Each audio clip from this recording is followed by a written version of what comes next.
Hello, K-5 team. As we prepare for a dynamite data day on Thursday, I wanted to provide you a quick tutorial video that will walk you through the action items and tasks that must be completed by the end of the day on Thursday, as well as the procedures for each of those items. So that hopefully everyone will have a super smooth data day that is effortless and stress-free. So let's go ahead and take a look at these action items, those procedures for each of those as we prep for quarter two. So the first thing you will want to do is access that interim one assessment report that Melissa sent you with your assessment results charted out into a nice, neat spreadsheet. This lovely document is your pot of gold that you're going to need to begin determining your students' instructional levels.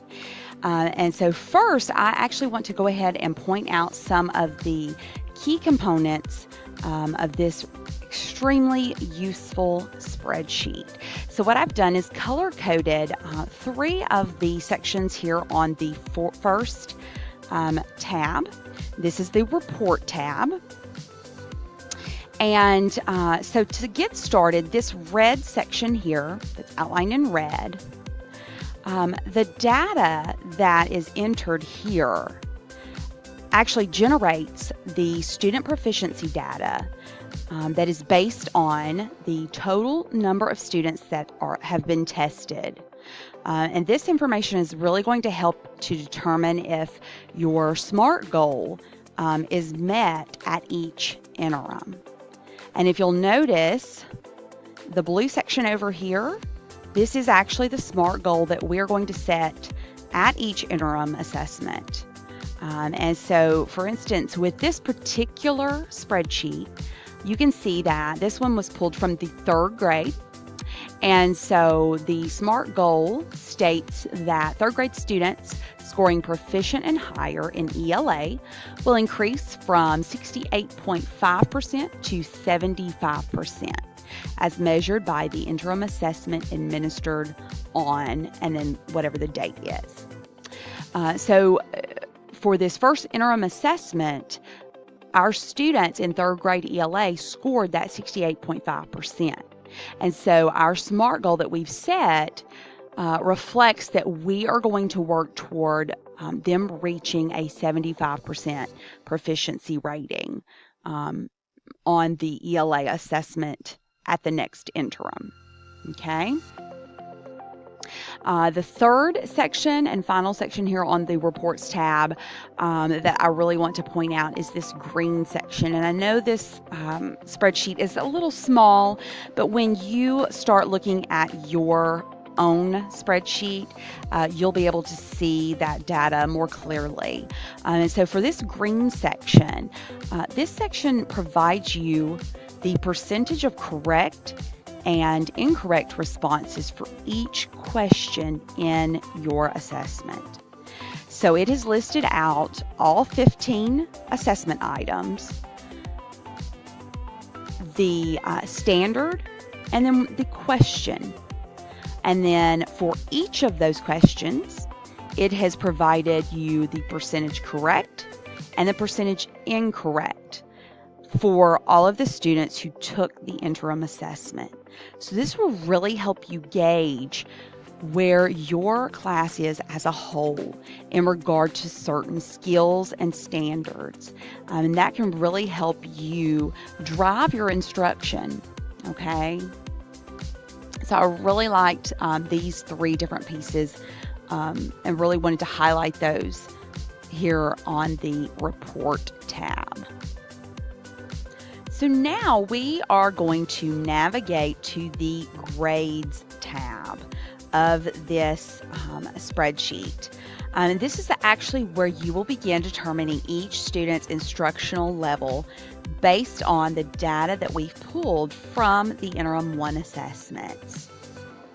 So the first thing though I want us to do is just take a brief look at the instructional levels table, where I have broken down the range of percentages and total points for each level.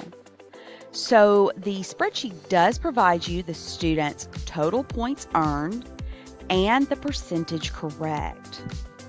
So if you'll notice, if we were wanting to filter the spreadsheet for the proficient students, we want to, and the easiest way is going to be to filter the total points, that column F. So we would filter for the range of 11 to 13 points. And you will see that that does also reflect the 70 to 89% scored correctly.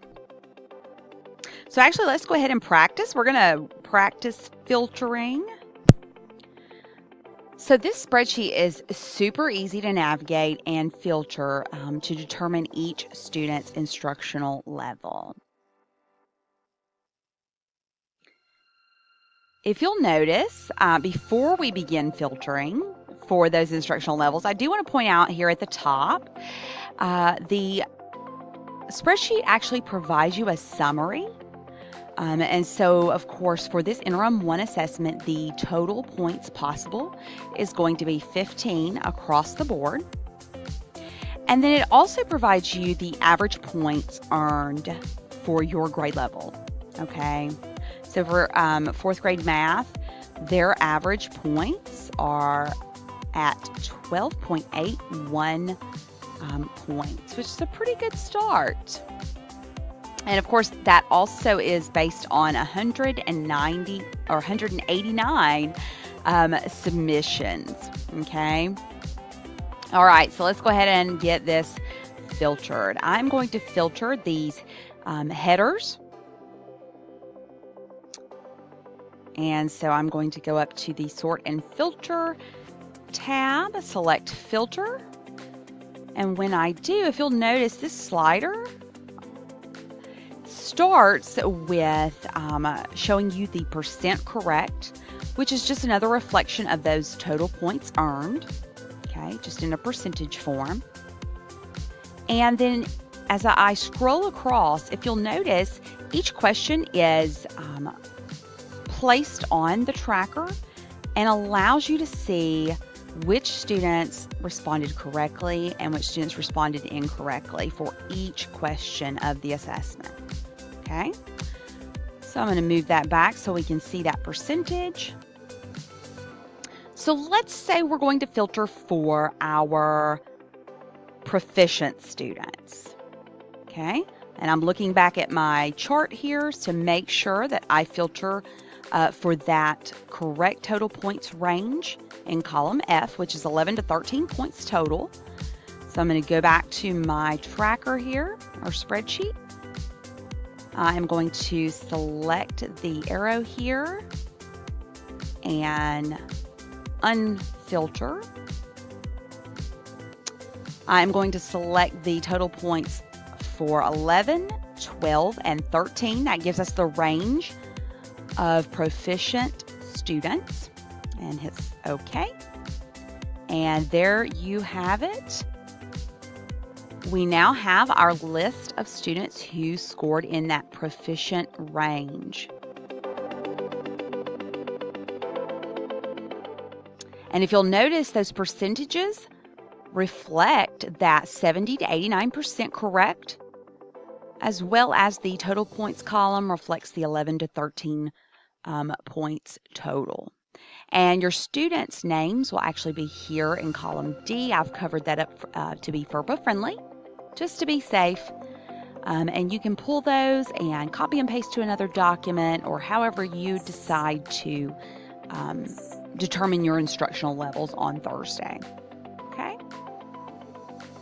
So let me go back and make sure we've got all of our students back on that form. So it is as simple as that to filter for each instructional level. Guys, this is going to be super easy for you to determine each student's instructional level. Now, A new piece that we are adding in with our Interim 1 assessment is a new K-5 instructional levels tracker that Miss Katie Patrick put together for us.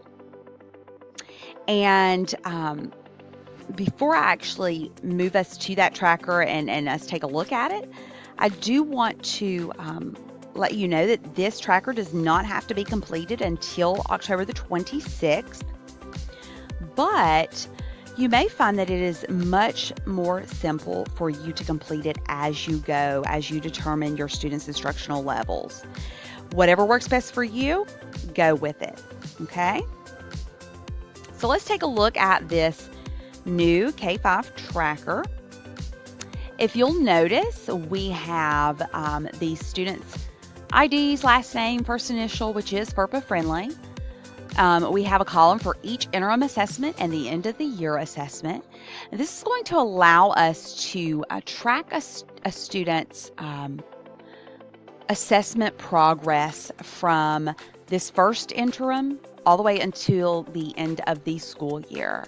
And that's going to really provide us that overall big picture of that student's assessment data for the entire school year. So with this tracker, you can filter by homeroom teacher. So I'm going to be Miss Carol Taylor for just a moment. And let's say we've established our instructional levels for all of Miss Carol's homeroom students, and we're ready to put those in. We have this nifty little drop-down box where you only have to select one of those 4 instructional levels. As you do, you will notice they are color-coded, okay?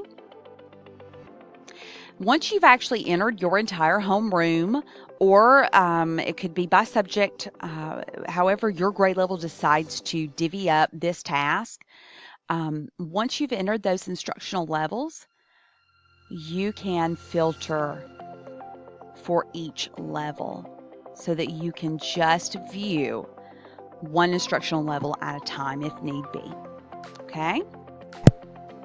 So now on to the action items that you are all familiar with from the beginning of the year data day. I have created an Interim 1 Data Day Google folder, which you can access from this document if you click here. The Google folder contains the QRGs that you're going to need, any of those letter templates that have been updated with new dates, the planning document, this PDF, any of the resources that you're going to need to complete these tasks are in that Google folder. Okay? So, we have determined our students' instructional levels. And at this point, you're ready to update those instructional levels in Total View Action if needed. And the QRG for that is in the Google folder. We want to make sure that our small groups need to be updated accordingly, and those Class Connect invites should also reflect your updated student levels. Please make sure that you have invited all of your below basic and basic students, and that they have been invited to those correct small groups. Also, please make sure that all students have been invited to those whole group Class Connect sessions. During the first quarter, we had multiple students who were just overlooked, not invited to the whole group sessions, and so they missed instruction for those core subjects. I know this part can be very tedious, but we don't want to accidentally leave a student out from that whole group instruction and then realize it days or even weeks later, okay? And the very last task is sending out those emails that you will also save as a TV note, and they will reflect the new class schedule for the quarter. And this will have everyone prepped and ready to launch into quarter 2 of this school year. Remember, reach out to your lead teachers, Melissa, the Google folder if you need assistance.